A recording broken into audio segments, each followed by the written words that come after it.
नमस्कार प्यारे बच्चों।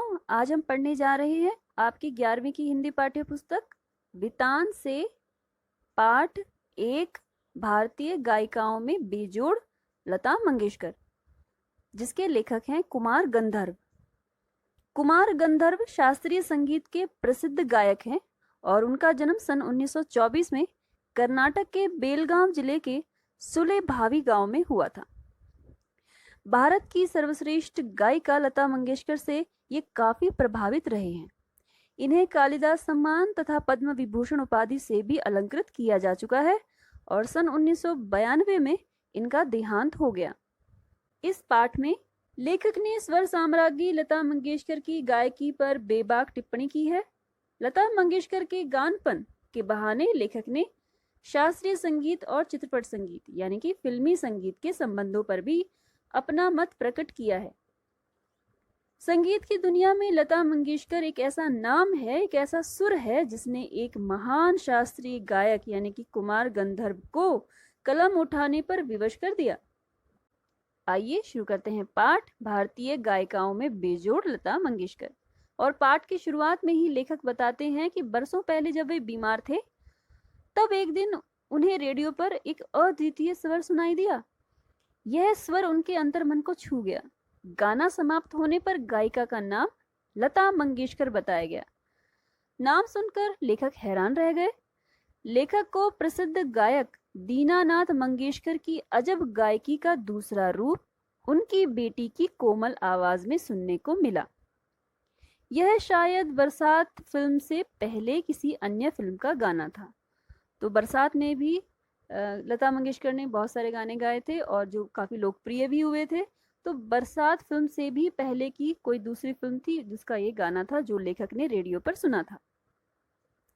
लता से पहले प्रसिद्ध गायिका नूरजहां का चित्रपट संगीत में अपना दबदबा था, परंतु लता उनसे आगे निकल गई।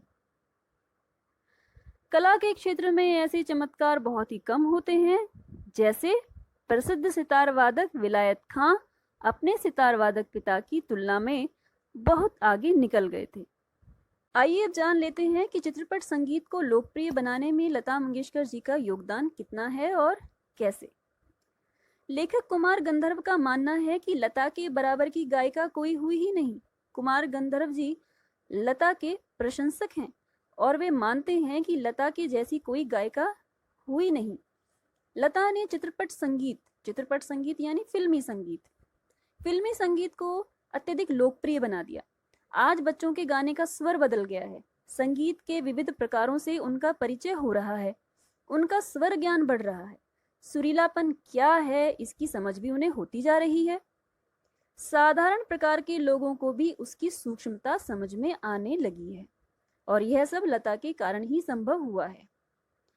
तो लेखक कुमार गंधर्व जी कहना चाहते हैं कि फिल्मी संगीत के विविध प्रकारों को आम आदमी समझने लगा है और गुनगुनाने लगा है। भले ही उसे संगीत की बारीकियों की समझ ना हो, लेकिन फिर भी संगीत के प्रति उसकी रुचि जागृत हुई है। लता ने नई पीढ़ी के संगीत को संस्कारित किया है तथा आम आदमी में संगीत विषयक अभिरुचि पैदा करने में योगदान दिया है। तो इससे संबंधित प्रश्न पूछा जा सकता है कि लता जी ने किस प्रकार से लोगों में, आम आदमी में संगीत विषयक अभिरुचि पैदा की है, या कुमार गंधर्व के अनुसार क्यों ऐसा लगता है कुमार गंधर्व जी को कि चित्रपट संगीत की लोकप्रियता में लता जी का बहुत योगदान है। जरा अपने विचार प्रकट कीजिए। तो प्रश्न चाहे घुमा फिराकर जैसे मर्जी पूछा जाए तो जवाब यहाँ से आपको मिल सकता है। और आइए अब आगे जानते हैं लता के गायकी की विशेषताओं के बारे में। और इनकी गायकी में एक सबसे प्रमुख विशेषता है कि इनके स्वर में गानपन है। तो लेखक कहते हैं कि सामान्य श्रोता को यदि आज लता की ध्वनि मुद्रिका और किसी शास्त्रीय गायक की ध्वनि मुद्रिका सुनाई जाए, ध्वनि मुद्रिका यानी कि स्वर लिपि, या यूं कहें कि सामान्य शब्दों में कहें तो गाना, कि लता का कोई गाना सुना दिया जाए और किसी शास्त्रीय गायक का कोई गाना सुना दिया जाए या उनकी गायकी सुना दी जाए, तो जो आम श्रोता है, जो साधारण श्रोता है, वह तो लता की ध्वनि मुद्रिका को ही पसंद करेगा। गाना कौन से राग में गाया गया और ताल कौन सा था, यह शास्त्रीय ब्यौरा उस आदमी को सहसा मालूम नहीं रहता, उसे इससे कोई मतलब भी नहीं रहता कि राग मालकोस था और ताल त्रिताल था। उसे जो चाहिए वह है मिठास, जो उसे मस्त कर दे, जिसका वह अनुभव कर सके। और यह स्वाभाविक ही है, क्योंकि जिस प्रकार मनुष्यता हो तो वह मनुष्य है, वैसे ही यदि गानपन हो तो वह संगीत है। लेखक कहते हैं कि यदि इंसान के अंदर मनुष्यता है तभी वह मनुष्य है। इसी प्रकार से यदि किसी में गानपन है तभी वह संगीत है। और लता के अंदर यह प्रतिभा, यह गानपन की विशेषता 100% थी, ऐसा लेखक बताते हैं। और लता का कोई भी गाना उठाकर देख लीजिए और उसमें 100% वह गानपन मौजूद मिलेगा। शास्त्रीय गान और लता के गानों में से लोग लता के गाने को ही पसंद करेंगे। इसका कारण क्या है?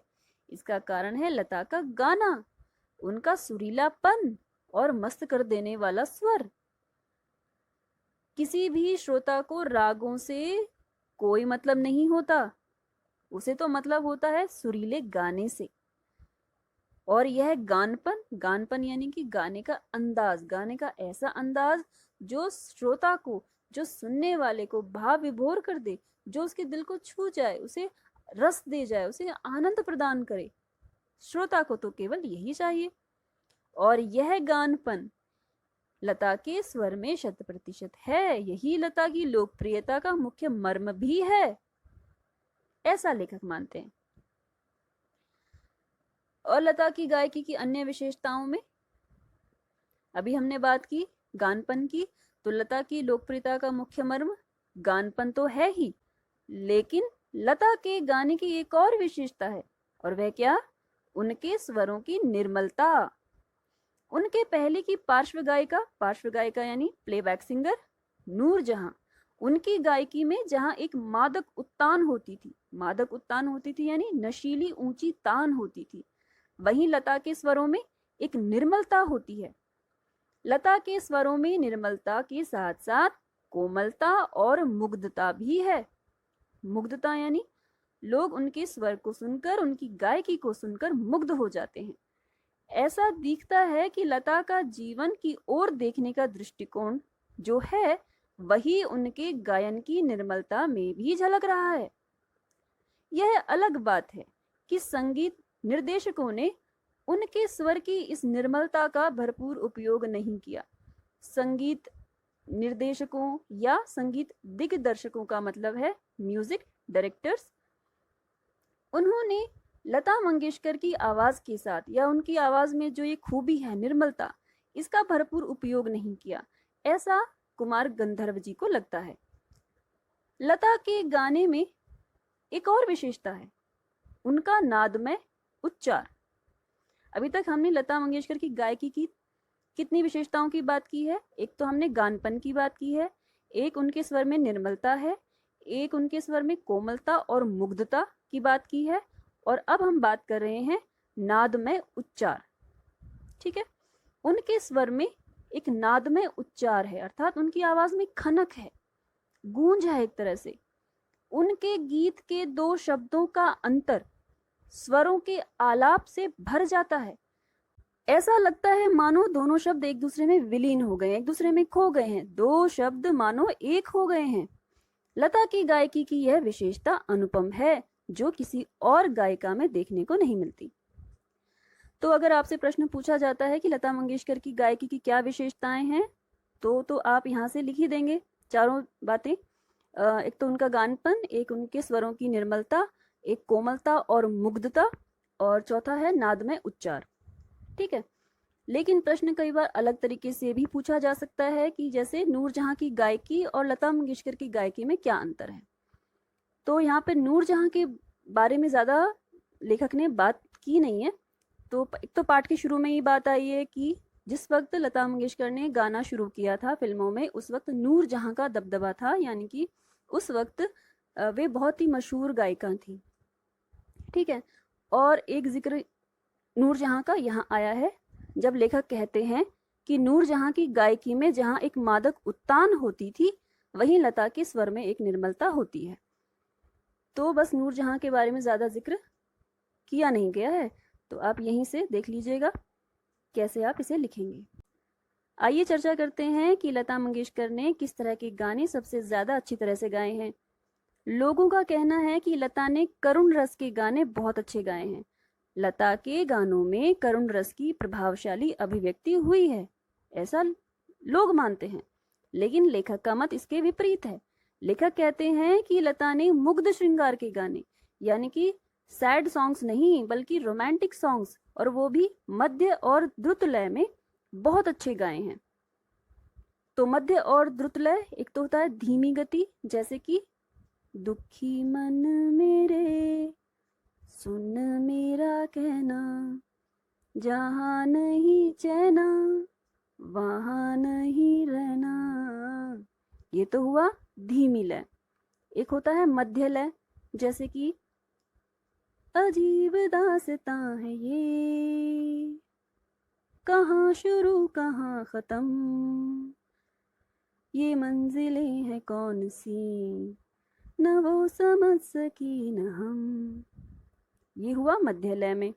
और द्रुत लय में, यानी कि तेज गति में, मैंने देखा तूने देखा, मैंने देखा तूने देखा, इसने देखा उसने देखा, सबने देखा, क्या देखा क्या देखा, एक दुश्मन जो दोस्तों से प्यारा है, दुश्मन दुश्मन जो दोस्तों से प्यारा है।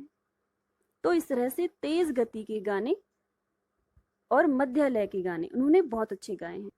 लेखक का मानना है कि संगीत दिग्दर्शकों ने, यानी कि म्यूजिक डायरेक्टर्स ने, उनसे ऊंची पट्टी में गवाकर, यानी कि ऊंचे सुर में गवाकर उनके साथ अन्याय किया है।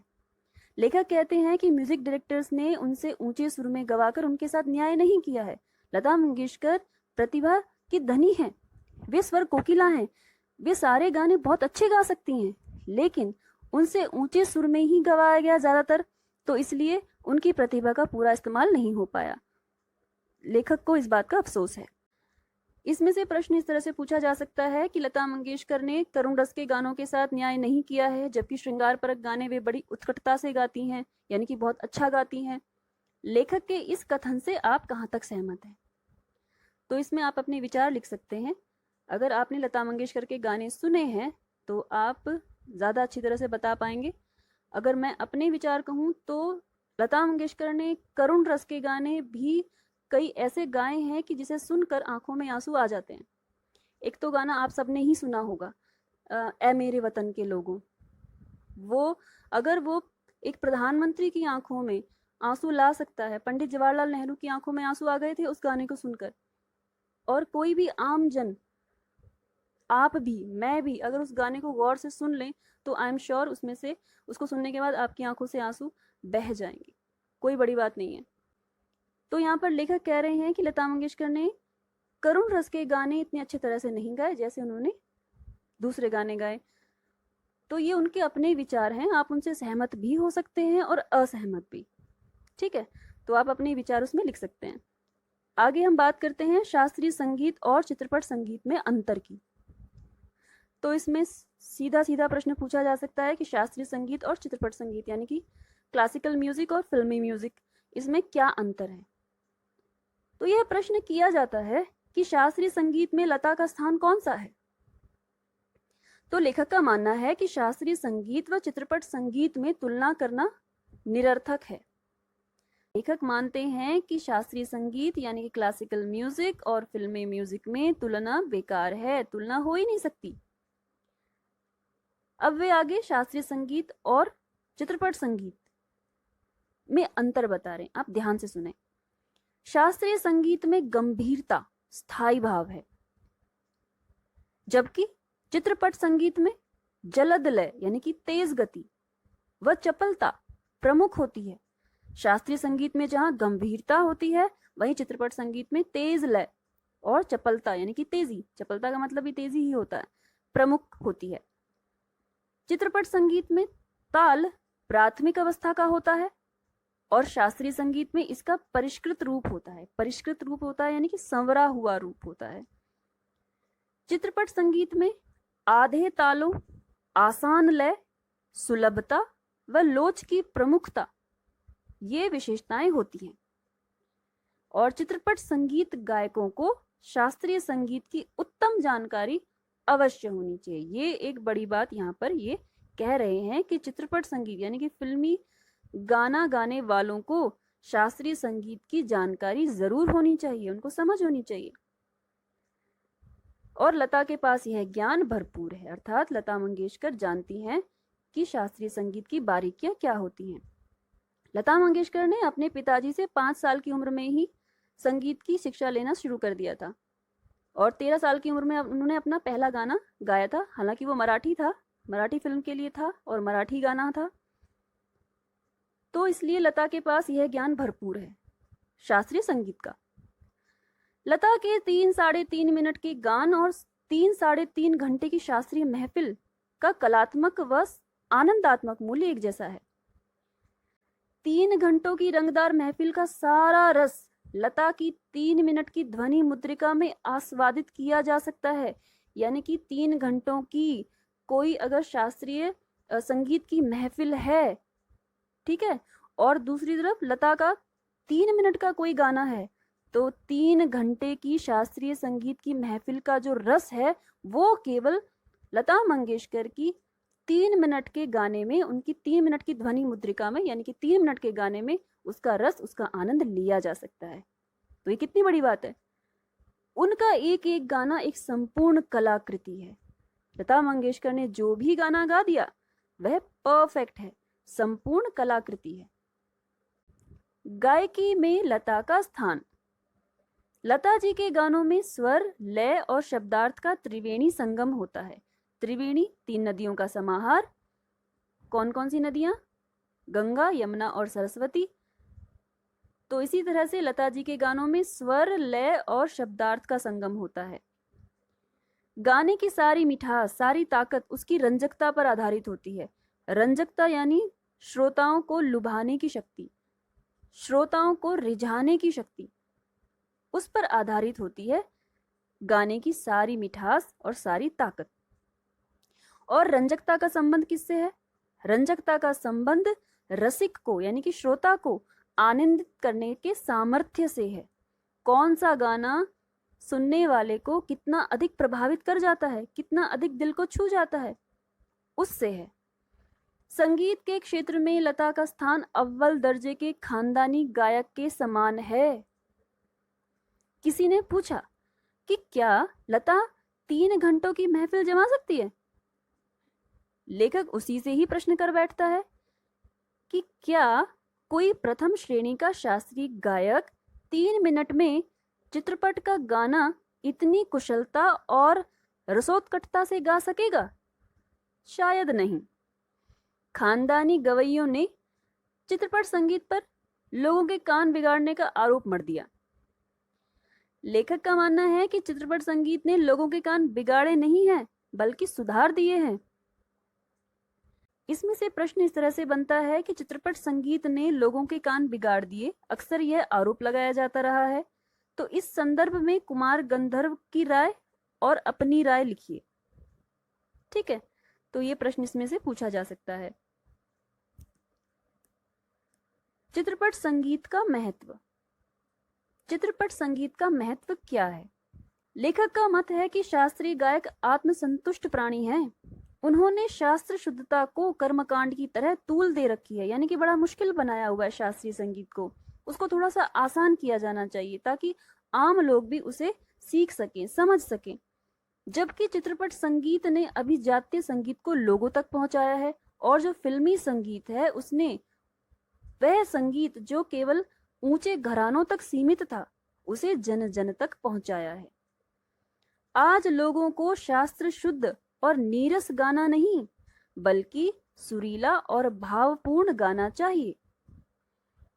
चित्रपट संगीत का लचकदार होना ही उसकी सबसे बड़ी शक्ति है।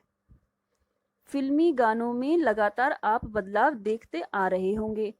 अगर आप पुराने गानों को सुनेंगे, 1950s के गानों को, फिर आप 60s के गाने सुने, 70s, 80s, 90s, और अब जो गाने हैं उनमें आप देखेंगे कि बहुत बदलाव होता रहा है, परिवर्तन होता रहा है। लेकिन शास्त्रीय संगीत में कोई बदलाव नहीं हुआ, वह आज भी अपनी उसी पुरानी परिपाटी पर चला आ रहा है, उसकी वैसी ही जटिलताएं बनी हुई हैं। जबकि चित्रपट संगीत लचकदार है, उसके अंदर तरह तरह के बदलाव, तरह तरह के प्रयोग होते रहे हैं। चित्रपट संगीत की मान्यताएं, झंझटें और चुनौतियां अलग तरह की हैं। यहाँ नव निर्माण की संभावनाएं भी बहुत हैं। चित्रपट संगीत में यानी कि फिल्मी संगीत में कुछ नया करने की, कुछ इनोवेटिव करने की गुंजाइश बनी होती है। बड़े बड़े संगीतकार शास्त्रीय राग, दारिका, लोकगीतों की धुनों का भरपूर उपयोग कर रहे हैं।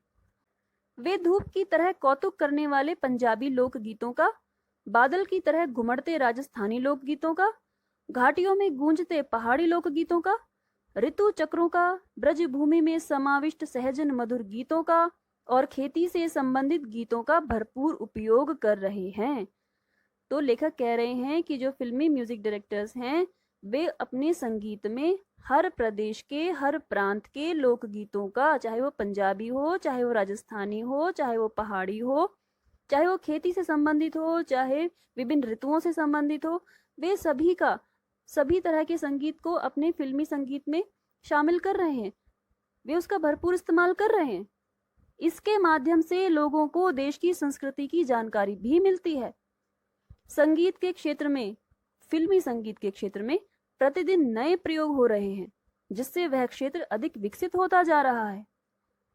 वास्तव में चित्रपट संगीत का दायरा बहुत बड़ा है, उसमें अनेक प्रयोग करने की गुंजाइश बनी हुई है।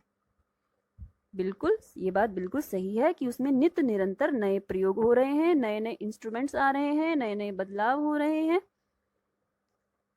और अब जान लेते हैं लता मंगेशकर किस तरह से चित्रपट संगीत की बेताज साम्राज्ञी हैं। लता मंगेशकर चित्रपट संगीत की अनभिषिक्त यानी कि बेताज साम्राज्ञी हैं। अनेक गायक गायिकाओं की तुलना में उनकी लोकप्रियता सबसे अधिक है। संगीत के क्षेत्र में एक राग भी अधिक समय तक टिक नहीं पाता, परंतु लता लगभग आधी शताब्दी से यानी कि लगभग 50 सालों से वे जनमन पर छाई हुई हैं। 50 सालों से वे गाती आ रही हैं और अपने गानों के जरिए वे लोगों के दिलों पर छाई हुई हैं। 1942 में उन्होंने अपना पहला गाना गाया था 13 साल की उम्र में, और तब से लेकर वे, जब तक ये लेख लिखा गया होगा, क्योंकि 1992 में तो कुमार गंधर्व जी की मृत्यु हो गई थी, तो उससे पहले ही ये लेख लिखा गया होगा, तो तब भी वे गा रही थी। और इनफैक्ट उसके बाद 1992 के बाद भी उन्होंने बहुत सारी फिल्मों के लिए गाने गाए, जैसे कि मोहब्बतें और दिलवाले दुल्हनिया ले जाएंगे, हम आपके हैं कौन, कभी खुशी कभी गम, वीर ज़ारा और दिल तो पागल है, वगैरह वगैरह। बहुत सारी फिल्में थी जिनमें उन्होंने सुपरहिट गाने गाए। तो ऐसे गाने उन्होंने गाए कि भारत में ही नहीं, विदेशों में भी लता के गाने पसंद किए जाते रहे। यह एक चमत्कार है। ऐसा कलाकार शताब्दियों में शायद एक ही पैदा होता है। ऐसा कलाकार आज हम सभी के बीच है। उसे हम अपनी आंखों के सामने घूमता फिरता देख पा रहे हैं। यह हमारा कितना बड़ा सौभाग्य है। तो प्यारे बच्चों, यह था पाठ भारतीय गायिकाओं में बेजोड़ लता मंगेशकर। उम्मीद है कि यह पाठ अब आपको समझ आ गया होगा, लेकिन फिर भी मेरा सुझाव है कि आप लता मंगेशकर के गाने जरूर सुने। तो जब आप लता मंगेशकर के गाने सुनेंगे तो कुमार गंधर्व की तरह आप भी उनके प्रशंसक फैन हो जाएंगे। और फिर इस पाठ में दी गई लता मंगेशकर की गायकी की बारीकियां और फिल्मी संगीत के बारे में जो भी बातें आई हैं, चित्रपट संगीत के बारे में और शास्त्रीय संगीत के बारे में जो भी बातें आई हैं, वे सारी आपको अच्छे से समझ आ जाएंगी। और यह पाठ आपको जो अभी बोरिंग लगा होगा या थोड़ा सा मुश्किल लगा होगा, वह ना बोरिंग रह जाएगा और ना ही मुश्किल। तो मुझे उम्मीद है कि आप लता मंगेशकर के गाने ज़रूर सुनेंगे। तो अभी इतना ही। धन्यवाद।